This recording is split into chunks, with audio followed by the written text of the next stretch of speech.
Hi friends, ಎಲ್ಲರೂ ಹೇಗಿದ್ದೀರಾ? ಇವತ್ತಿನ ರೆಸಿಪಿ ಬಂದುಬಿಟ್ಟು ಕರಿಗಡುಬು ಮಾಡ್ತಾಯಿದ್ದೀನಿ. ಎಳ್ಳಮಾವಾಸ್ಯೆಗೆ ಹೋಳಿಗೆ ಮಾಡಿದ್ವಿ, ಹಾಗಾಗಿ ಅದು ಹೂರಣನ ಸ್ವಲ್ಪ ಎತ್ತಿಟ್ಟಿದ್ದೆ. ಇವತ್ತು ನಾನು ಕರಿಗಡುಬನ್ನ ಮಾಡ್ತಾಯಿದ್ದೇನೆ. ಫಸ್ಟಿಗೆ ಗೋಧಿ ಹಿಟ್ಟನ್ನ ಗಟ್ಟಿಯಾಗಿ ನಾದ್ಕೊಂಡು ಇಟ್ಕೊಂಡಿದ್ದೆ. ಅಂದರೆ ಮೆತ್ತಗೆ ಇರಬಾರ್ದು, ಹಿಟ್ಟು ಗಟ್ಟಿ ಥರನೇ ಇರಬೇಕು, ಅಂದರೆ ಕಡುಬು ಚೆನ್ನಾಗಿ ಬರುತ್ತೆ.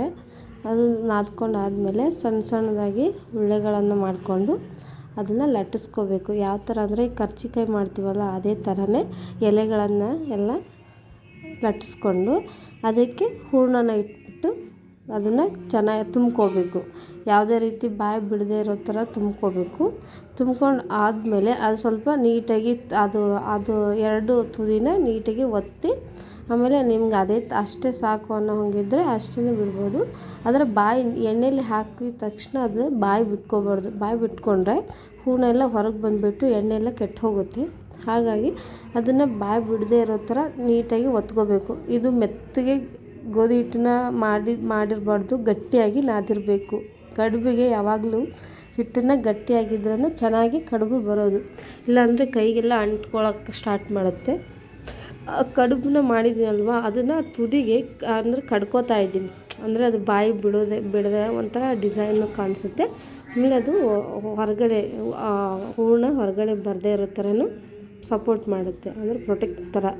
ಹಾಗಾಗಿ ನಾನು ಮತ್ತೆ ಸ್ವಲ್ಪ ಒತ್ಬಿಟ್ಟು ಅದನ್ನು ಮುರ್ಕೋತಾ ಇದ್ದೀನಿ ತುದಿನ. ಅದು ಚೆನ್ನಾಗಿ ಅಂದರೆ ಕೊರ್ಕೋಬೇಕು. ಎಲ್ಲ ಕಡುಬುಗಳನ್ನು ಅದೇ ರೀತಿ ಲಟ್ಟಿಸ್ಕೊಂಡ್ಬಿಟ್ಟು ಅದರಲ್ಲಿ ಹೂರಣನ ತುಂಬಿಸ್ಕೊಂಡು ಎಲ್ಲನೂ ಅದೇ ರೀತಿಯಾಗಿ ಕೊರ್ಕೋತಾ ಇದ್ದೀನಿ. ಕೊರ್ಕೊಂಡು ಆದಮೇಲೆ ಒಂದು ಬಾಣಲಿಗೆ ಎಣ್ಣೆ ಹಾಕ್ತೇವೆ. ಎಣ್ಣೆ ಹಾಕಿಬಿಟ್ಟು ಅದು ಸ್ವಲ್ಪ ಎಣ್ಣೆ ಕಾಯಕ್ಕೆ ಇಟ್ಟಿದ್ದೀನಿ ಆ ಕಡೆ.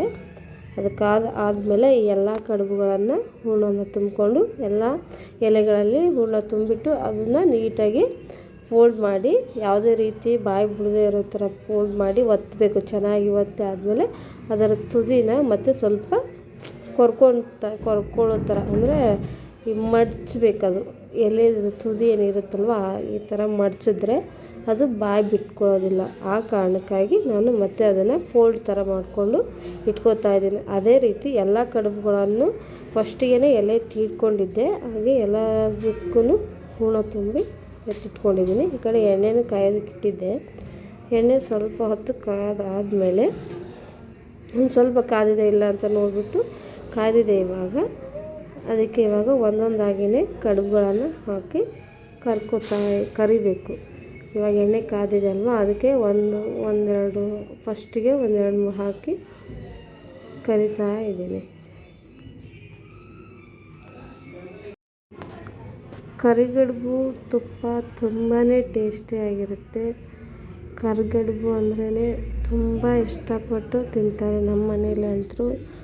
ಕರಿಗಡುಬು ಆಮೇಲೆ ತುಪ್ಪ ಗಟ್ಟಿಯಾಗಿರ್ತದಲ್ಲ, ಆ ತುಪ್ಪ ಸಾರಿಸ್ಕೊಂಡು ತಿಂತಾಯಿದ್ರೆ ಬಾಯಲ್ಲಿ ನೀರು ಬರ್ತಾಯಿದೆ. ಅದೇ ರೀತಿ ನೀವು ಕೂಡ ನಿಮ್ಮ ಮನೆಯಲ್ಲಿ ಕರಿಗಡುಬನ್ನ ಮಾಡಿಕೊಂಡು ತಿನ್ನಿರಿ ಅಂತ ಹೇಳ್ತಾಯಿದ್ದೀನಿ. ಎಷ್ಟು ರುಚಿ ಇರುತ್ತೆ ಅಂತಂದರೆ ಹೋಳಿಗೆಗಿಂತಲೂ ರುಚಿ ಅಂತಲೇ ಹೇಳ್ಬೋದು. ಅಷ್ಟೊಂದು ರುಚಿ ಯಾಗಿರುವಂತಹ ಕರಿಗಡುಬು ಸೂಪರ್ ಅಂತಲೇ ಹೇಳ್ಬೋದು. ನೀವು ಒಂದ್ಸರಿ ಟ್ರೈ ಮಾಡಿ ನೋಡಿ. ಕರಿಗಡುಬನ್ನ ಮಾಡಿ ಸೂಪರ್ ಕಾಂಬಿನೇಷನ್. ಕರಿಗಡುಬು ತುಪ್ಪ ತಿಂತಾ ಇರಬೇಕೇ ಅನಿಸುತ್ತೆ, ಅಷ್ಟು ಚೆನ್ನಾಗಿದೆ. ನೋಡಿ ಎಷ್ಟು ಚೆನ್ನಾಗಿ ಬಂದಿದೆ ಇದ್ರ ಕಲರು. ಇದು ಇವಾಗ ಆಗಿದೆ. ಒಂದು ಪ್ಲೇಟಿಗೆ ನಾನು ಹಾಕ್ಕೋತಾ ಇದ್ದೀನಿ. ಇದೇ ರೀತಿ ಎಲ್ಲ ಕಡುಬುಗಳನ್ನು ಕರ್ಕೊಂಡು ಒಂದು ಪ್ಲೇಟಿಗೆ ಹಾಕ್ಕೋಬೇಕು.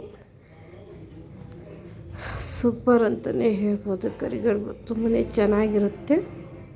ನೀವು ಒಂದು ಸಾರಿ ಬೇಕಾದರೆ ಟ್ರೈ ಮಾಡಿ. ಇದಕ್ಕೆ ಅಂತ ಏನು ಹೂರಣ ರೆಡಿ ಮಾಡ್ಕೊಳ್ಳೋ ಅವಶ್ಯಕತೆ ಇಲ್ಲ.